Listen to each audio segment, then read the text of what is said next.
சட்னி அரைச்சா மசாலா அரைக்க முடியல, மசாலா அரைச்சா மஞ்சள் அரைக்க முடியல, ஒவ்வொன்னுக்கும் தனி மிக்சரா வாங்க முடியும்? வேண்டாம், அல்ட்ரா சாய்ஸ் ப்ரோ இருக்கே, இந்தியாவின் அதிவேக 1000 வாட்ஸ் மிக்சர் கிரைண்டர், வினாடிகளில் கல்லையும் கரைக்கும் ஒரு சாய்ஸ் ப்ரோ போதும். இனி எதையும் அரைக்கலாம், அதை ஃபாஸ்டா அரைக்கலாம்.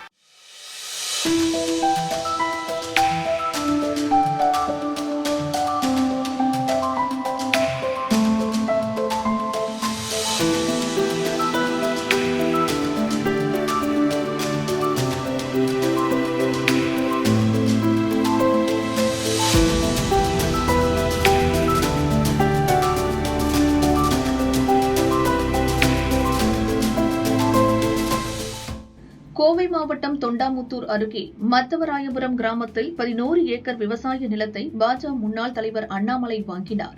இது தொடர்பாக விமர்சனங்கள் எழுந்த நிலையில் அதை அவரே ஒப்புக்கொண்டார். ஆமாம், வாங்கினேன். இதுவரை நானும் என் மனைவியும் சம்பாதித்ததில் சேமித்து வைத்த பணத்தை பயன்படுத்தியும் கடன் வாங்கியும் அந்த விவசாய நிலத்தை வாங்கினேன்.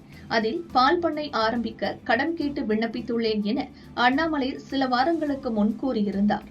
இந்நிலையில் அந்த நிலத்தில் அண்ணாமலை வேலையை துவங்கியுள்ளார். மாடுகளுக்கு தீனி போட்டு பாசத்துடன் பராமரிக்கும் வீடியோவை அவர் வெளியிட்டுள்ளார். அதனுடன் everything else outside is just noise என்ற புகழ்பெற்ற சொற்றொடரையும் அவர் பதிவிட்டுள்ளார்.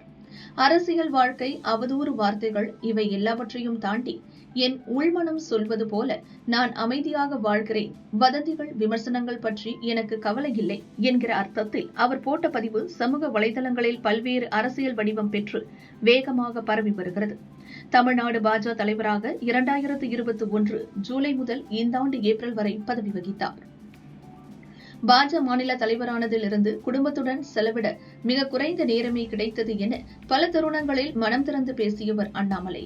குடும்பத்திற்காகவும் குழந்தைகளின் எதிர்காலத்திற்காகவும் சில தொழில் முயற்சிகளை எடுத்து வருவதாகவும் அவர் வெளிப்படையாக கூறியிருந்தார்.